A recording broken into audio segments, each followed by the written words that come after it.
Okay, so welcome to this Mindset Monday quick training on the team performance model. So it's actually the Drexler Sibbett model, but it can be called team performance model. And what this is really trying to achieve is how to create high performing teams and the different stages of that creation that increases the likelihood that teams will be high performing when they come together. And so there's many other kind of forms, but this is a really helpful one. And the invitation to you is, how might this apply to you working with your clients and build that kind of team feeling, or at least take some of the questions or uh, stages of building a team and think about how they could improve how your clients experience spending time with you in workouts, culture, community events, all that kind of stuff, because these questions go on. And the more we can pay attention to answering them, the more we can lead people and the more we will feel that sense of community and connection. There's other models, like I say, this kind of storming, norming, forming, and I can't remember the last one. I mean, that's a model, all fine. With this, I'm going to walk through each of the stages from a generic perspective. I wanted to show you, like, it's in a V. And there's two phases to the V. One is this kind of building of momentum, which is kind of creating the team. And then the other side is sustaining the team. So that kind of momentum building, and then it slings from the ground into performance. And what you don't see sometimes in the V is there's a cross back over. And what that means is when we go through these stages and we start performing, often we'll ask ourselves those same introductory questions, like, why am I here? Who am I with? What are they doing? What do I want to focus on doing? All that kind of stuff. So these questions are not a once off, you're done. It's a constant update and evolution of those same questions. And that's going to increase the likelihood that a group of people won't just be a group, but a team. And the difference is we'll have a shared vision of where we're going and who does what by when. And so the first stage in this is orientation. So why am I here? And some of the things that are helpful to answer at this question for individuals is they'll be asking, why am I here? Do I fit? So again, is this a culture fit or not? And will others accept me for who I am?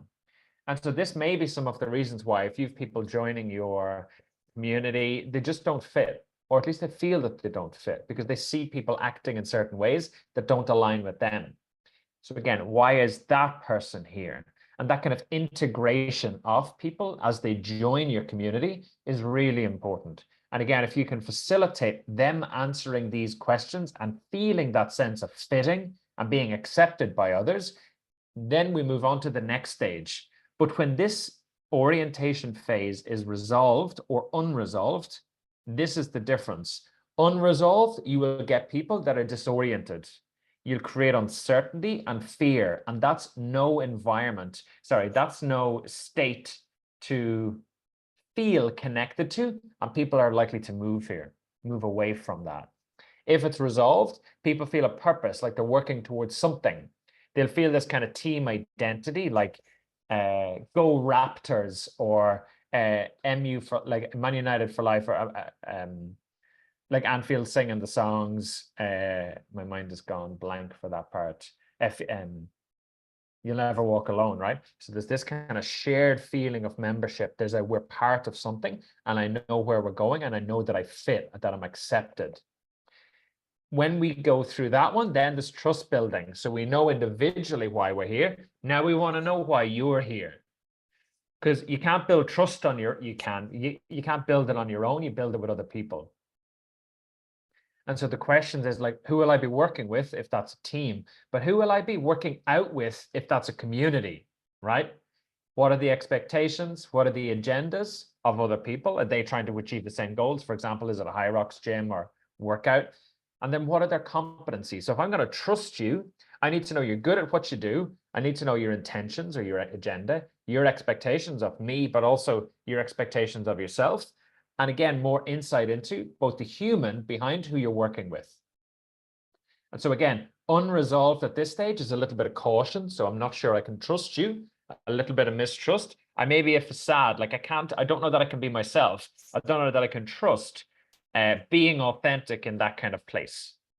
When it's resolved, there's mutual regard. So really that just means that we're able to appreciate each other for who we are. There's forthrightness, so that's a kind of form of honesty, and then reliability. If I can trust you, well, then I can rely on you to do what you said you were going to do.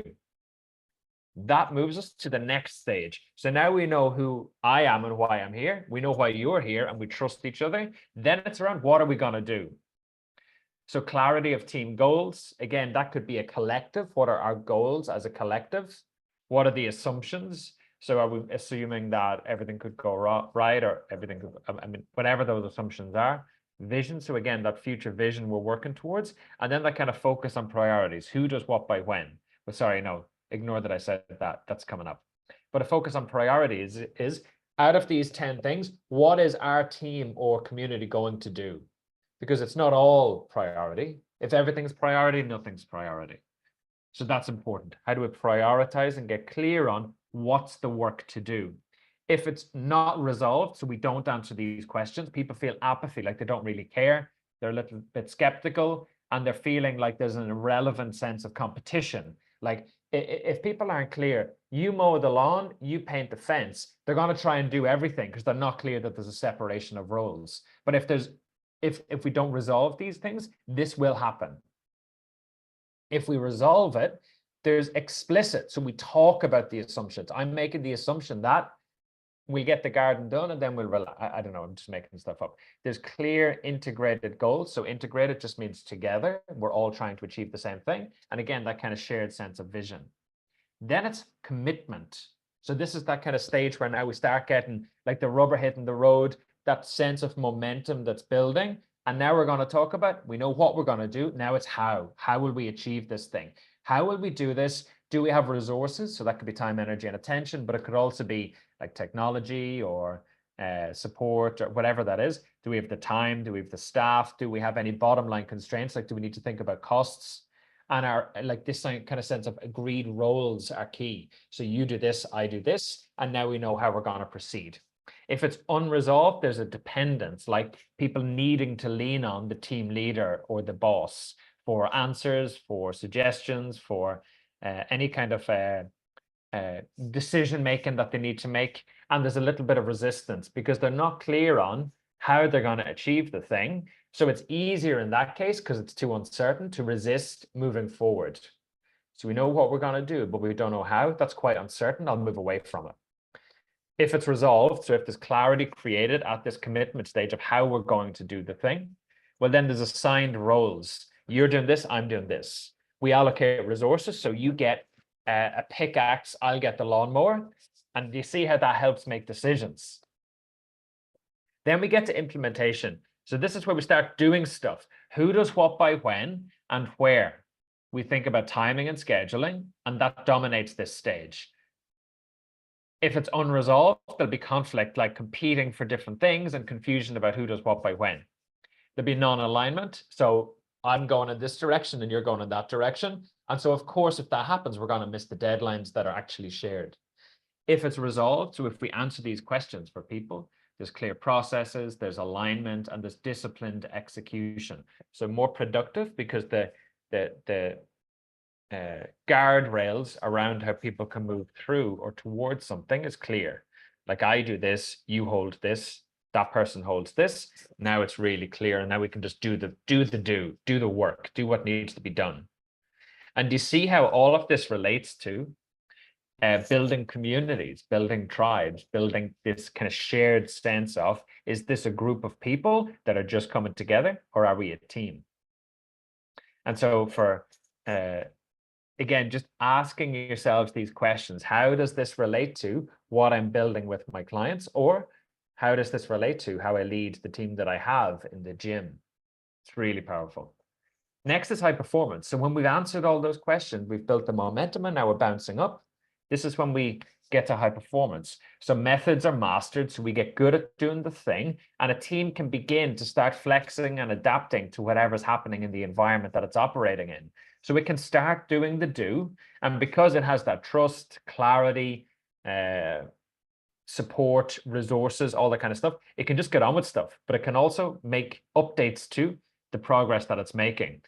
If it's unresolved at this stage of what we're doing, where we're doing it, all that kind of stuff, there might be overload or disharmony. So there might be a little bit more conflict and confusion. If it's resolved, there's clear processes, there's synergy, and they go past even the results that were expected of them. Because again, there's so much clarity created that just, again, that disciplined execution that's able to flex to the environment. Then there'll always come a point in teams being formed where they go, well, am I still involved? Do I want to still be involved? Why am I here? And so there's this stage of renewal where, because teams are dynamic, so everybody's changing all the time, people will get tired. Members of the team, members of the community will change. People wonder why they have to continue. There's time to harvest the learning and prepare for a new cycle of action, hopefully, right? So if it's resolved, or sorry, unresolved, there's a little bit of boredom, like I'm not really that challenged, I'm not really feeling like I'm being stretched or used, or I don't really know what we're doing and why I'm here. There may also be burnout, like too much of that for too long will cause burnout. If it's resolved, we start recognizing each other and celebrating each other, and that kind of, again, renews a little bit of energy and gives us confidence to step up again. We get really good at change mastery, and there's that kind of staying power as well, like we're staying to achieve X, which is staying to achieve Y, the next kind of milestones.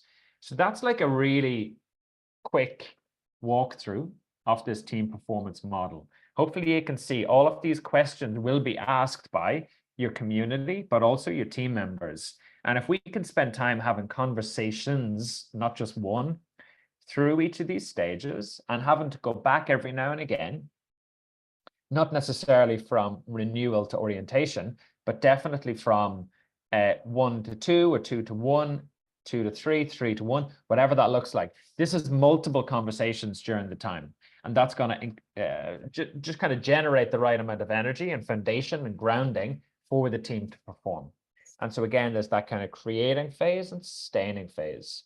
And so often we skip this, the creation. We just go to, right, what we're going to do by when.